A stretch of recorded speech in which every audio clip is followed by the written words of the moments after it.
I was drinking my morning coffee when I heard the knock. Not a normal knock. The kind that says, "I'm here to ruin your day." I opened the door and there she stood. Linda. HOA President.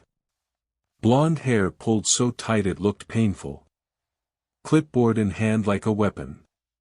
"Your cat is breaking community rules," she said. No hello. No smile. Just that. I blinked. "Excuse me. Your cat sits on your balcony. It's visible from the street. That violates Section 7, Paragraph 4 of the HOA Guidelines. No pets on balconies." I looked behind me. My orange tabby, Muffin, was sprawled on the balcony railing, soaking up the sun. She'd been doing that for 3 years. 3 peaceful years. "She's just sitting there," I said. "She's not bothering anyone." Linda's eyes went cold. "Rules are rules. Remove the cat or face a $500 fine. Per day." My stomach dropped. $500. For my cat sitting in the sun? That's insane. I've lived here for 3 years and... New board. New enforcement, she cut me off. "You have 24 hours. She turned and walked away. I stood there, shocked. Muffin meowed from the balcony like she knew something was wrong. I called my neighbor, Tom. He'd been here for 10 years. "Did you get a notice about pets?" "What? No. What's going on?" I told him everything. He laughed. But not a funny laugh. A bitter one. "Linda's been doing this to everyone she doesn't like. Last month she fined Mrs. Chen for having a doormat that was the wrong color. The month before that, she tried to tow my truck because it was parked improperly. Can she do that? She thinks she can. She's convinced she runs this place like it's her kingdom." I hung up and stared at Muffin. She stared back, completely clueless. I wasn't going to let some power-hungry HOA president bully me. But I also couldn't afford $500 a day. That night, I couldn't sleep. I kept thinking about Linda's face. That smug look. Like she enjoyed making people miserable. The next morning, I got another knock. This time it was loud. Aggressive. I opened the door and froze. 2 men in security uniforms stood there. Behind them was Linda, smiling like she'd already won. "Mr. Parker," one of the men said, reading from a paper.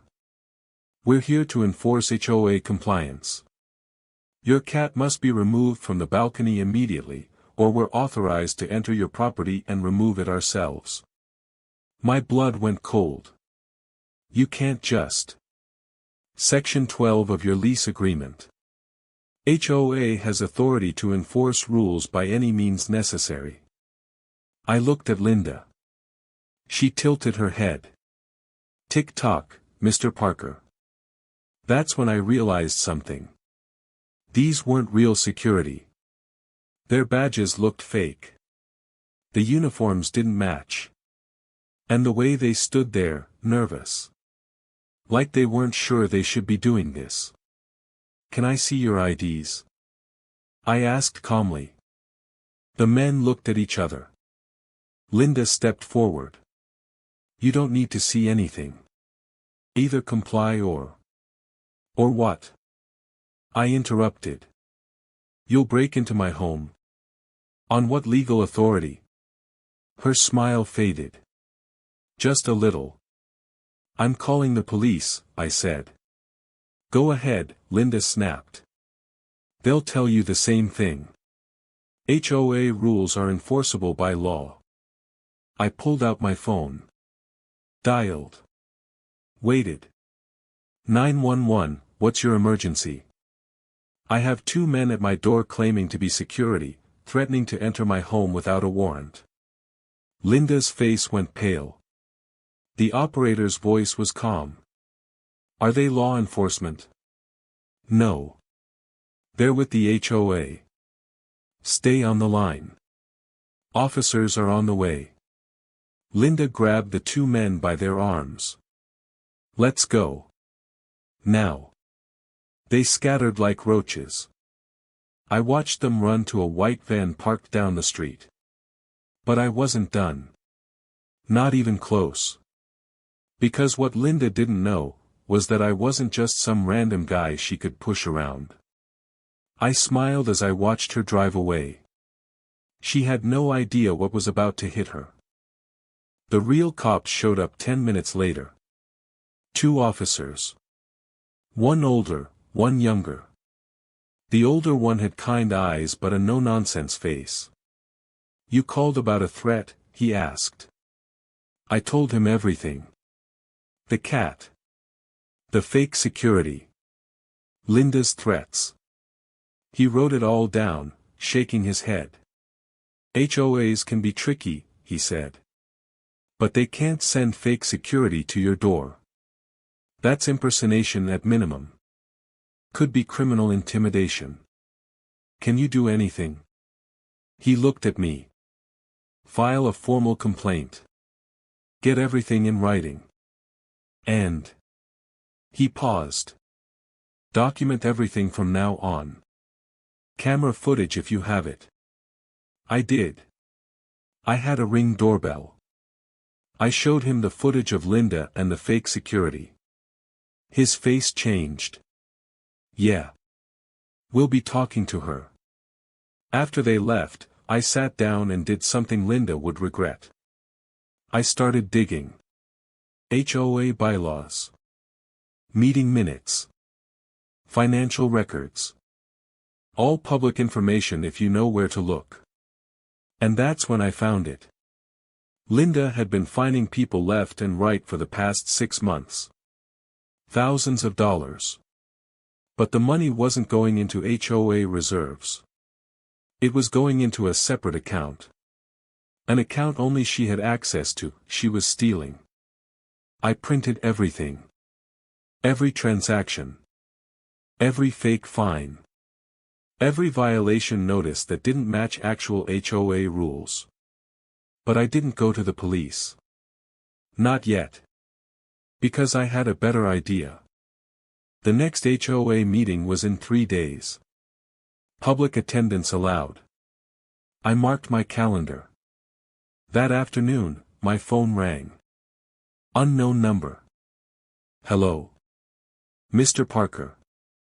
It was Linda. Her voice was different now. Tight. Scared. I think we can work something out. About your cat. I said nothing. Look, she continued. Maybe I was too harsh.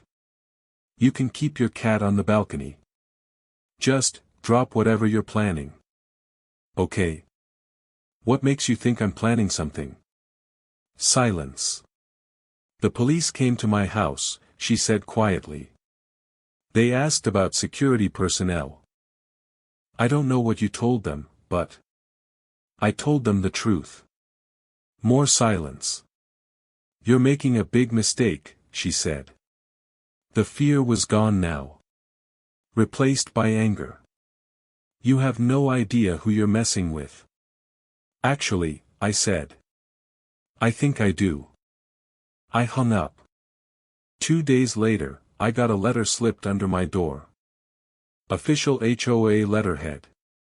Notice of lease termination.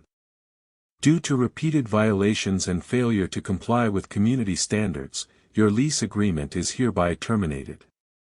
You have 30 days to vacate. My heart pounded. She was trying to evict me. Over a cat on a balcony. I called my lawyer friend, Sarah. Told her everything. She laughed. Hard. She can't do that. HOAs can fine you, but they can't evict you unless you're violating your actual lease with the property owner. Who's your landlord? Thompson Properties. Call them. Right now. I did. The woman on the phone sounded confused. Eviction notice? From the HOA? Sir, they don't have that authority.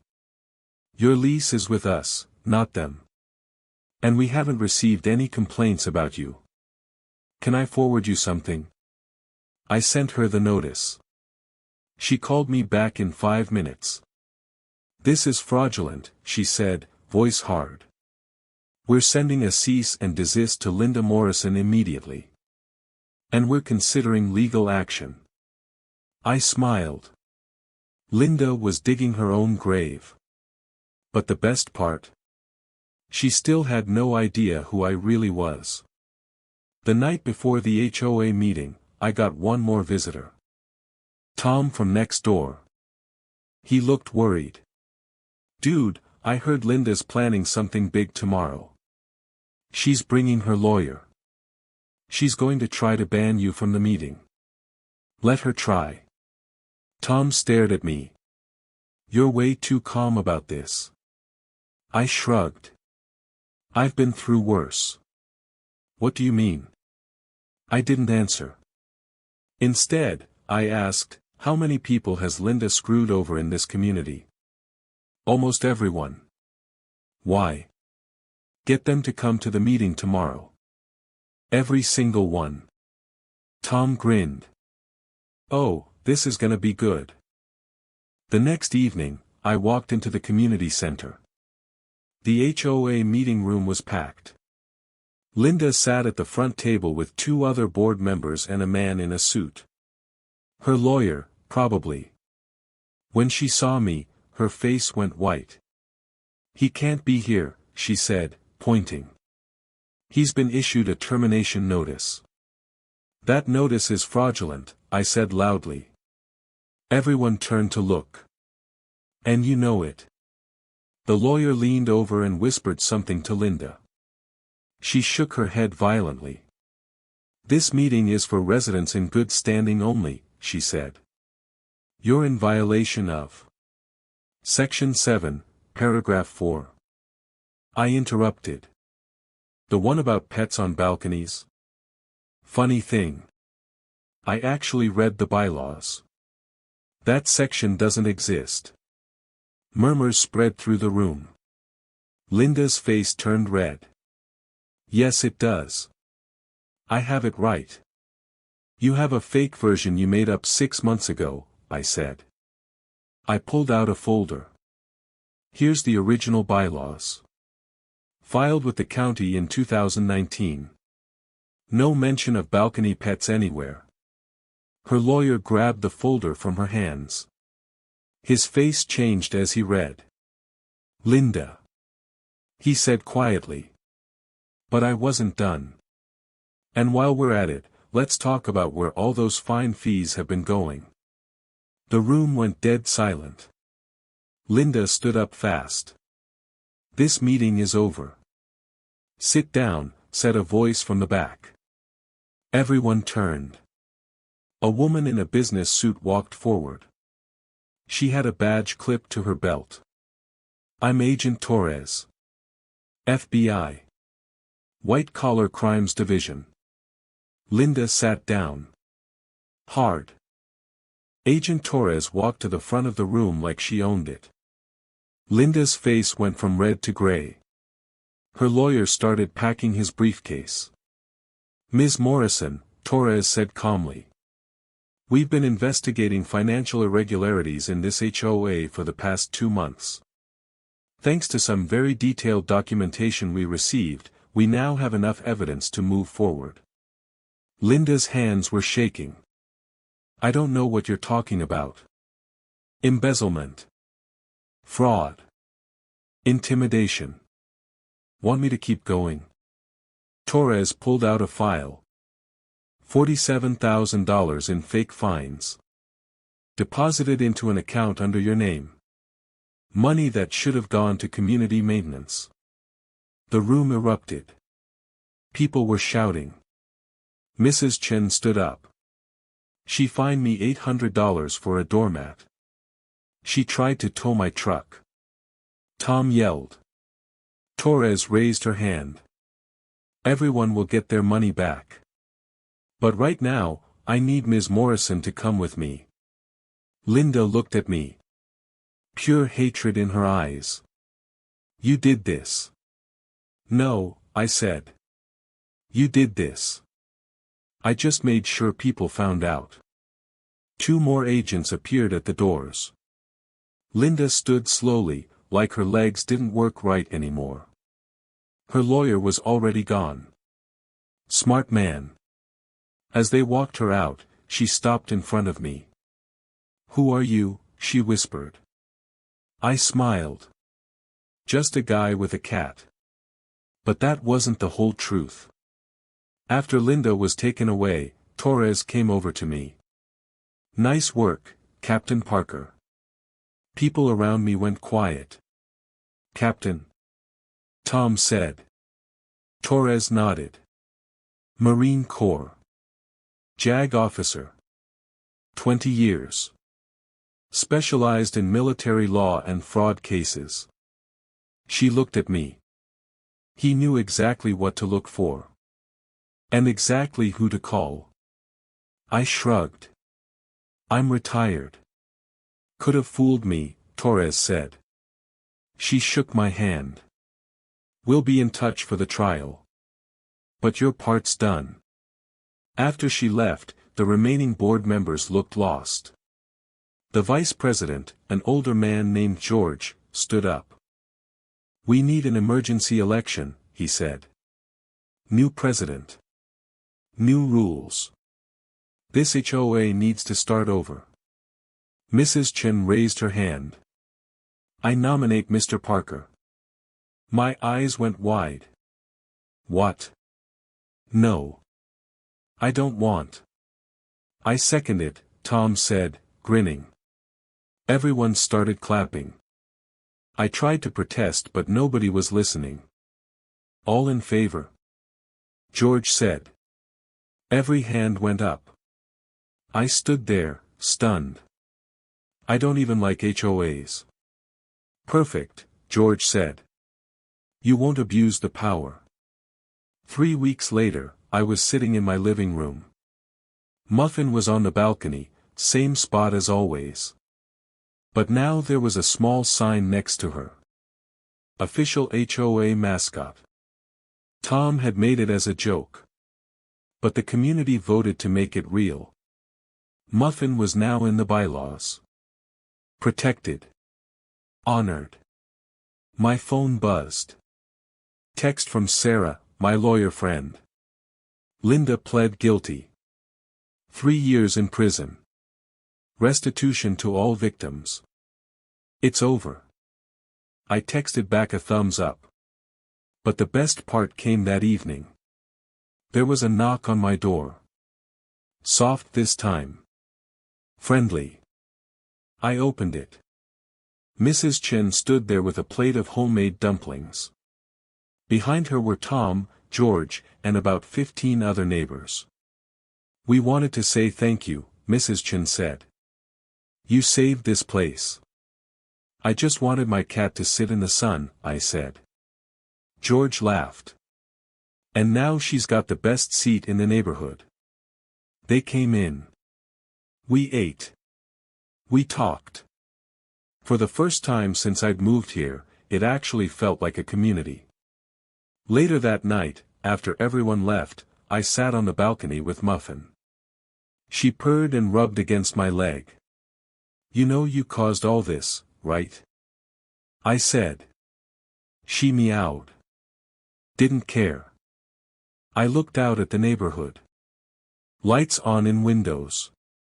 Kids playing in the street. People actually smiling at each other again.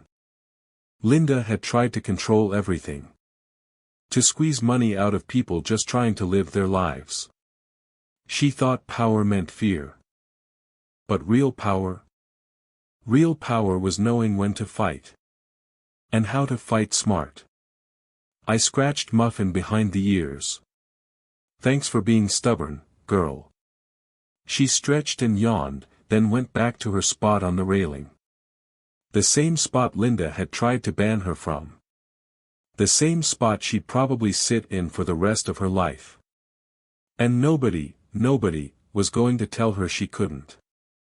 I pulled out my phone and took a picture. Posted it to the new community page we'd started.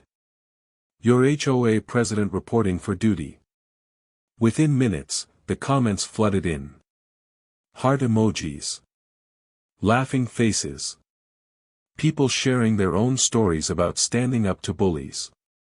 One comment made me smile. This is what America's supposed to be. Standing up for what's right. Even if it's just for a cat on a balcony. I looked at Muffin one more time. Yeah, I said quietly. Even if it's just for a cat. Because sometimes the smallest battles matter the most. And sometimes, a cat sitting in the sun is worth fighting for.